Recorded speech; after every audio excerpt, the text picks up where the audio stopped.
അപ്പൊ നമ്മൾ ഇന്ന് വന്നിട്ടുള്ളത് ഈ ഒരു സംഭവം കാണിച്ചു വേണ്ടിയിട്ടാണ്. ഇത് എന്ത് സംഭവം വെച്ചാൽ ഇതുപോലത്തെ പ്ലാസ്റ്റർ ചെയ്തത് അല്ലെങ്കിൽ ഇതുപോലത്തെ ടെക്സ്ചർ ചെയ്തത് അടർന്നു വന്നിട്ടുണ്ട്, പൊളിഞ്ഞു വന്നിട്ടുണ്ട്. കാരണം എന്താ വെച്ചാൽ ഇത്രയും 3 നില പോലത്തെ ബിൽഡിംഗ് നമ്മൾ കംപ്ലീറ്റ് ആയിട്ട് സ്ട്രൈറ്റ് ആയിട്ട്, അതായത് ഫ്ലാറ്റ് ആയിട്ട്, നമ്മുടെ നാട്ടിൽ കുറച്ച് മുന്നേ ഫുൾ ട്രെൻഡ് ആയിട്ട് വന്നിരുന്നത് ഫ്ലാറ്റ് വീടുകളൊക്കെ ഉണ്ട്. ഇപ്പൊ കുറച്ചിങ്ങനെ ഷെയ്ഡ് ആയിട്ട് വരുന്നുണ്ട്, നമ്മളെ ഓടിട്ടിട്ട്, അതായത് സെറാമിക് ടൈലൊക്കെ ഇട്ടിട്ട് വരുന്നുണ്ട്. പക്ഷെ ഇങ്ങനെ ഒരു സംഭവം കൊടുക്കുന്നത് ഫുൾ ഫ്ലാറ്റ് ആയിട്ട് ഇങ്ങനെ ചെയ്താലുള്ള ഒരു എഫക്ട് ആണ് കാണുന്നത്. പലരും ചോദിക്കാണ്ട് അങ്ങനെ ചെയ്ത് വെച്ചാൽ എന്താ പ്രശ്നം, നമ്മൾ വാട്ടർ പ്രൂഫ് ചെയ്താൽ ഓരോ കാര്യങ്ങളൊക്കെ, വാട്ടർ പ്രൂഫ് കാര്യങ്ങളൊക്കെ കുറച്ച് കാലം നമുക്ക് അത്രയും ഒരു കണ്ടീഷൻ കിട്ടുള്ളൂ. ഒരു 1-2 വർഷം ഇങ്ങനെ ഇതുപോലത്തെ അവസ്ഥയിലോട്ട് ഇങ്ങനെ വരാൻ തുടങ്ങും. ഇതുപോലെ പൊളിഞ്ഞു തുടങ്ങുന്നത്, ഇതുപോലെ ഇങ്ങനെ പൊളിഞ്ഞ് ടെക്സ്ചർ ഇതൊക്കെ പൊളിഞ്ഞു വന്നിട്ടുണ്ട്. ഇങ്ങനത്തെ ഒരു സർഫസിൽ നമുക്ക് ഏറ്റവും കൊടുക്കാൻ ഇതുപോലത്തെ ഗ്ലാസസ് കംപ്ലീറ്റ് ആയിട്ട് കൊടുക്കുക, അല്ലെങ്കിൽ അലൂമിനിയം ഷീറ്റ്സ് നമ്മൾ ഫുൾ ഫ്ലാറ്റ് ആയിട്ട് കൊടുക്കുക. ഇതുപോലത്തെ ഫ്ലാറ്റ് ബിൽഡിങ്ങൾ നമ്മുടെ നാട്ടിൽ ഓൾറെഡി സൂട്ടബിൾ അല്ല. കാരണം നമ്മുടെ നാട്ടിലെ കാറ്റിന്റെ കാര്യങ്ങളൊക്കെ അങ്ങനെയൊക്കെ ഞാൻ കേട്ടിട്ടുണ്ട്.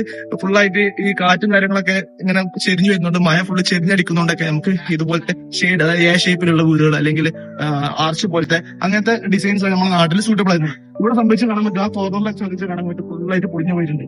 അതുപോലെ ഇവിടുത്തെ കണ്ടീഷൻ വെച്ച് നോക്കുമ്പോൾ ഇവിടുന്ന് കാപ്പിലറി ആക്ഷൻ സംഭവിക്കുന്നുണ്ട്. കാപ്പിലറി ആക്ഷൻ വന്നിട്ട് തന്നെ ഇവിടെ ഈ ഒരു ഭാഗങ്ങളിലൊക്കെ ഫുള്ള് ഇതുപോലെ ഒരു വെള്ളത്തിന്റെ ഈർപ്പം കാരണം പൊളിഞ്ഞു പോകുന്നുണ്ട്. അങ്ങനെ ചെയ്യുമ്പോൾ ഈ ഒരു റിസൾട്ട് ആണ് വരിക. അപ്പൊ 1-2 വർഷം കൊണ്ട് നമുക്ക് ഈ റിസൾട്ട് കിട്ടൂല. കുറച്ച് കഴിയുമ്പോൾ നമ്മുടെ പ്ലാസ്റ്ററിങ് അതിന് പോയി പുറത്ത് ചെയ്യുന്ന എന്തെങ്കിലും വർക്ക്, അല്ലെങ്കിൽ ക്ലാഡിംഗ് സ്റ്റോൺ പോലത്തെ കാര്യങ്ങളൊക്കെ ഇതുപോലെ അടർന്ന് വരുമ്പോഴാണ് നമ്മൾ ശ്രദ്ധിക്കുള്ളൂ.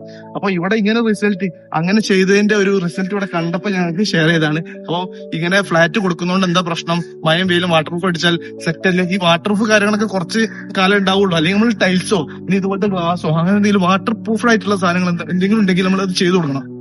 ഇല്ലെങ്കിൽ തന്നെ ഇതുപോലെ ഒന്നും സംഭവിക്കാനുള്ള പല കാരണങ്ങളും, കാപ്പിലറി ആക്ഷൻ മൂലം ഇതുപോലെ കുറച്ച് വെള്ളം ഇങ്ങനെ കയറാനും ചാൻസ് ഉണ്ട്.